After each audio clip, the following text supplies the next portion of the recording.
Hey Nikki, how are you today? Give you a couple examples. The one picture that you had some sort of a shape, and it said it was drawn on grid paper. So this is the same idea, and actually the picture was this right there.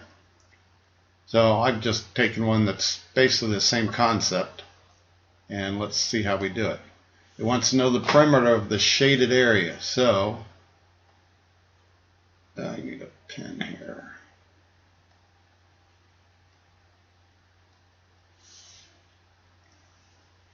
We know that we want the perimeter around this shaded area. Well, we know this side of the shaded area is 1, 2, 3, 4, 5, 6, 7. So we know that's 7. And this is 2 units. So we're trying to figure out what this is and what this is. Then we can figure out the perimeter. But so notice that what we have here, let me get a different color.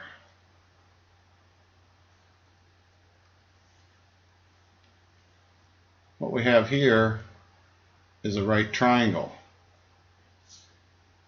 with this being the hypotenuse right here, this x that we're trying to find. And we know these legs because we can count from here to here, and that's 1, 2, 3, 4, 5, 6, 7, 8.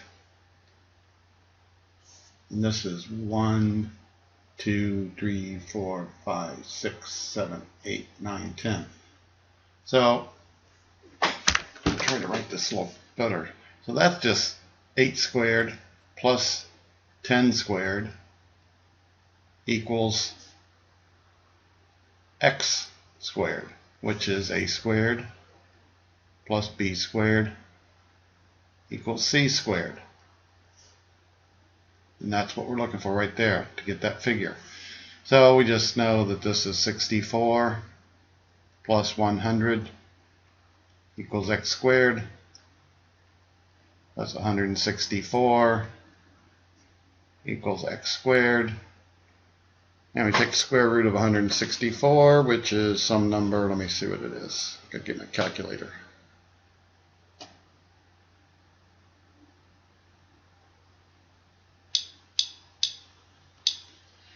About 12.8. So this side is 12.8. And we take the square root of both sides. So that's my missing number for there. Then I do the same thing on this side. And we know that this right triangle right here has a length of leg of 1, 2, 3. So we have 3 squared plus, this is from here to here is 10. 10 squared equals c squared, our missing piece right here. So this is 9 plus 100 equals c squared, so 109, square root of 109 equals c squared. So when we take square root of both sides, that gives me about 10.5. So this number would be about 10.5. So now to get the parameters, we add this, plus this, plus this, plus our x, which we found to be right over here. So I'm not going to add those up, but that's how you do that type.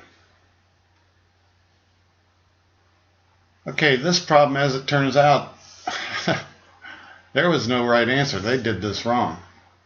So my bad, I didn't check it very closely. But just to make sure you know how to do it, we have a right triangle. If one side of that right triangle is 45, the other side has to be 45. So that means that these two legs have to be the same.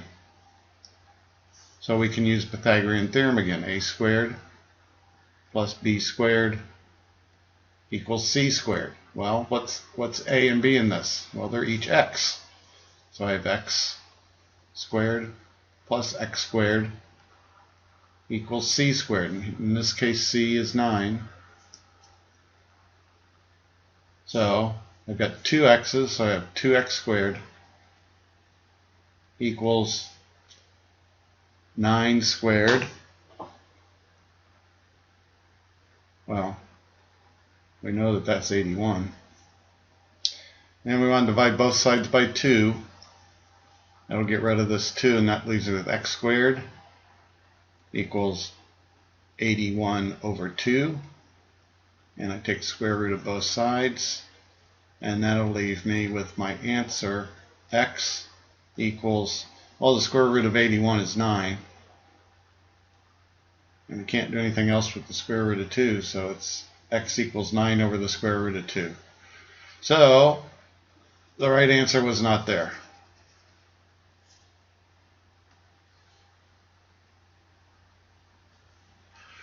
Okay, this one, I'm not going to make up any other ones. First, what we got to do is find these with the triangles individually. So if we set this up, we've got to remember SOHCAHTOA. So this is a sine problem here. We've got opposite, which we're trying to find, which is W, over hypotenuse, which is 10. So we just simply set it up, sine of 50 degrees